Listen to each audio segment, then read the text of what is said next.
কত রকম মানুষ, কত রকম ধান্দায়, কত ছক কষে, তোমার ধারণা আছে? আচ্ছা ঠিক আছে, তোমার কথাই মেনে নিলাম, সে হয়তো আসবে। আসুক, নাচতে দাও, আমরা তো আছি নাকি? আমি তো আজ অফিস গেলাম না, কখন আসবে এই কথা ভেবে। দাদা ভাইকে নিয়ে মেলাইন করবে আর আমি ছেড়ে কথা বলবো, তা তো হতে পারে না। আর কি ভেবেছে ওরা? আমরা ইন্ডিয়ায় থাকি, আমরা ইন্ডিয়ান, তা বলে আমরা বোকা? একটা ইউকের নাম বলে দিল, ভাবলো আমরা ঘাবড়ে যাবো? আমি শুধু একটা কথা বুঝতে পারছি না, যে কতখানি সাহস হলে একটা মেয়ে কাজটা করতে পারে। তুমি ভাবো, ফোন নাম্বারটাও জোগাড় করেছে, হ্যাঁ? মানে কত প্ল্যান করে কাজটা করছে একবার ভাবো তো। তুই চিন্তা করো না, দরকার হলে থানা আগাম বলে রাখবো, আর তা না হলে ও ঢোকার সঙ্গে সঙ্গে থানায় ফোন করে দেবো। সব থেকে রাগ হচ্ছে দাদা, একটা মেয়ে বাবু বেঁচে নেই এ কথা জানার পর এ বাড়িতে আসছে সুযোগটা নিতে। বাবু বেঁচে থাকতে কিন্তু কোনোদিন আসেনি না। যদি তেমন কিছু হতো তাহলে বাবু বেঁচে থাকতেই আসতে পারতো, তাহলে তো আমরা বুঝতে পারতাম। পরিষ্কার বোঝা যাচ্ছে এটা একটা জালিয়াতির ব্যাপার। না হলে বাবু মারা যাবার সঙ্গে সঙ্গে কেউ সম্পত্তির কথা বলে? তোমরা একটা কথা কিছুতেই বুঝতে পারছো না মেজমণি। তখন থেকে অনেক কথা বলে যাচ্ছ তো, কিন্তু এটা কি ভেবে দেখেছো মেয়েটা বেছে বেছে কেন ধৃতির সঙ্গে এরকম একটা প্রতারণার রাস্তা বেছে নিল? কই আর কারোর সঙ্গে তো করলো না। এটাও কি কথা বলছিস দিদিমণি? ও যে আর কারোর সঙ্গে করেনি, এটার কি মানে আনছে? তুই এখানতে বসে কি করে বলতে পারছিস? বাহা মেয়েটার কথা শুনে আমার ওকে যথেষ্ট কনফিডেন্ট বলে মনে হয়েছে। কোনো সলিড গ্রাউন্ড না থাকলেও এতটা করতে পারতো না। না না না, এমন করে বলো না সাজবাতি। তাহলে আমাদের মৃত ছেলেকে নিয়ে নানা রকম সব প্রশ্ন উঠে আসবে, বাপ মা হয়ে সেটা সহ্য করতে পারবো না। তোমার জেঠিমণি তো পালিয়ে বেঁচেছেন, কিন্তু আমি তো বাড়ি থেকে চলে যেতে পারছি না। আমি আপনাকে বলছি, ধৃতি এমন কোনো কাজ করতে পারে না যার জন্য মৃত্যুর পর তার অস্তিত্ব নিয়ে কাটা ছেঁড়া হতে পারে। ধৃতির সঙ্গে আমার পরিচয়টা জাস্ট 2-1 দিনের নয়। আপনি আমাকে বলুন তো ডক্টর ঘোষ, ইংল্যান্ডে শর্মিলা বলে কোনো মেয়ের নাম আপনি কখনো শুনেছেন? শর্মিলা নামটা কমন। শর্মিলা নামের অনেক মেয়ে আছে। হ্যাঁ, শর্মিলা নামটা আমি শুনেছি। ভালো করে মনে করে দেখুন তো, ধৃতির সঙ্গে ইংল্যান্ডে এরকম শর্মিলা নামের কোনো মেয়েকে কোনোদিন দেখেছেন কিনা? প্লিজ একটু মনে করে দেখুন। হ্যাঁ, শর্মিলা নামের একটি মেয়ের কথা এই মুহূর্তে মনে পড়ছে। আমার যতদূর মনে হয় ওই ইউনিভার্সিটিতে ও ড্রামা ক্লাসে কিছুদিন পড়েছিল।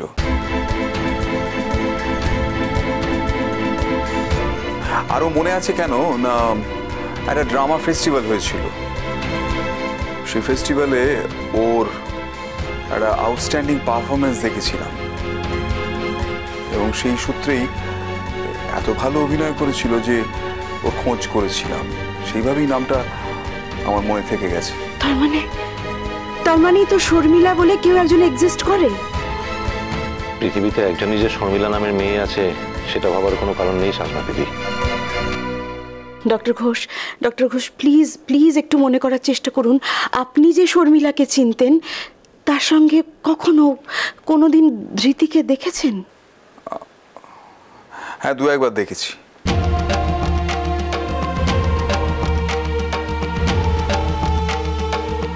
ও নতুন ঠাকুরপো, মেয়েটাকে কেমন দেখতে গো? কি আশ্চর্য, কেমন দেখতে তা দিয়ে কি হবে? আর এখানে এই প্রশ্নগুলো উঠছে কেন? না না, এই জন্য বলছি, তাহলে যে মেয়েটা আসছে তাকে দেখে যদি নতুন ঠাকুরপো চিনতে পারতো। না, তাকে দেখলে চিনতে পারবো এমন কথা আমি মনে করি না। সে অনেক বছর আগের ঘটনা, এটা আবছা আদল হয়তো মনে আছে, তার বেশি কিছু নয়। তাছাড়া সেই শর্মিলাই যদি আসে তাহলে তার চেহারার অনেক বদল হয়ে থাকতে পারে। সেক্ষেত্রে তাকে না চেনাটাই আমার পক্ষে সম্ভব বটে। আর আমি মনে করি যে শর্মিলাকে আমি চিনতাম সেই শর্মিলা এখানে কখনোই আসতে পারে না, কোনোভাবেই না। আর আমি মনে করি যে শর্মিলাকে আমি চিনতাম সেই শর্মিলা এখানে কখনোই আসতে পারে না, কোনোভাবেই না। ডক্টর ঘোষ, তার মানে আপনি যে শর্মিলাকে চেনেন, ধৃতির সঙ্গে তাকে কখনো সখনো ঘোরাঘুরি করতে দেখেছেন, এটাই বলতে চাইছেন তো?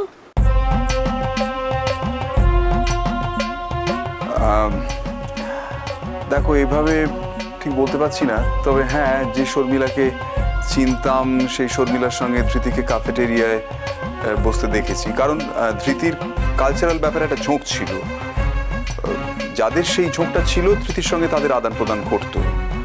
শুধু যে শর্মিলাকেই ক্যাফেটেরিয়ায় ধৃতির সঙ্গে বসতে দেখেছি এমন তো নয়, আরো অনেককেই দেখেছি। আমার কিরকম সন্দেহ হচ্ছে, এরকমও তো হতে পারে যে আমার যে চেনা শর্মিলা, যার সঙ্গে ধৃতির ভালো সম্পর্ক ছিল, বন্ধুত্বের সম্পর্ক ছিল, সে কথাটা অন্য একজন মেয়ে জানতে পেরে শর্মিলার নামের আড়ালে ধৃতিকে ব্যবহার করতে চাইছে। হতে পারে চলে যাওয়া ধৃতির স্মৃতিকে ব্যবহার করে সে তার আখের গোছাতে চাইছে। এটা কি খুব অসম্ভব? ডক্টর ঘোষ, আজ এতগুলো বছর পর, ধৃতি চলে যাওয়ার পর এমন একটা কথা কেন আমাকে শুনতে হবে? এর জবাব দিতে পারেন ডক্টর ঘোষ? না না সাঁঝবাতি, ওভাবে কেন বলছো? দেখো, অনেক সময় অনেক কথাই অনেক মানুষকে শুনতে হয়, কিন্তু সব কথা শুনলেই যে তা সত্যি হবে তাতে কোনো মানে নেই। জানি না, জানি না, আমি জানি না, জানি না। তা কই, ইংল্যান্ড থেকে যে ফ্লাইটে মেয়েটির আসার কথা ছিল তার তো এর মধ্যে এসে যাওয়ার কথা, তাকে তো দেখতে পাচ্ছি না। আমি তো অপেক্ষা করছি, আমি অত্যন্ত আগ্রহ নিয়ে অপেক্ষা করছি যে আসুক, তাকে দেখি। সে এলে আমি তাকে ভালো করে বুঝিয়ে দেবো যে সে নিজেকে খুব খুব ভুল জালে জড়িয়ে ফেলেছে। আর কিছু না পড়ু, আমি শুধু ঈশ্বরের কাছে একটাই কামনা করছি যে এমন কিছু যাতে না ঘটে, যাতে বাবুর মতো একটা ছেলের স্মৃতিটা অসম্মানের হয়ে যায়। তাহলে বাবা হয়ে আমি সেটা সহ্য করতে পারবো না।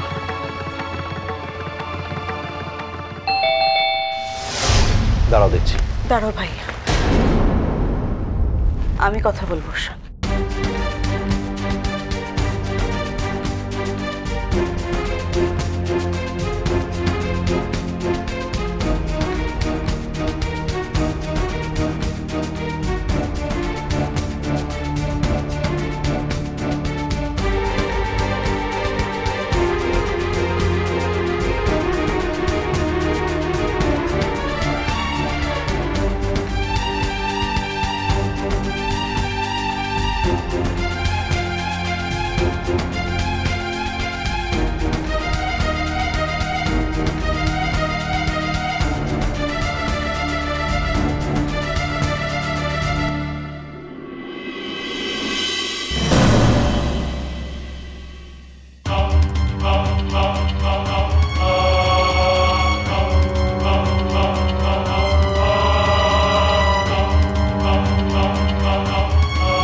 আর একটা কথা বলি আপনাকে, উঠছি, আসল মানুষটাই চলে গেল, তাকে নিয়ে আমরা সবাই মিলে কেনই বা লড়ছি? লড়াইটা তো তুমি শুরু করলে।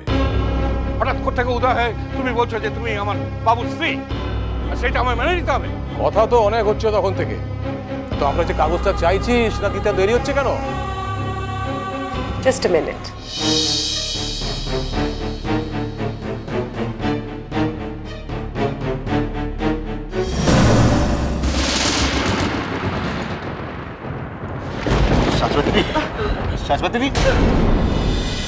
মিষ্টি কুটুম মিষ্টি কুটুম মিষ্টি কুটুম।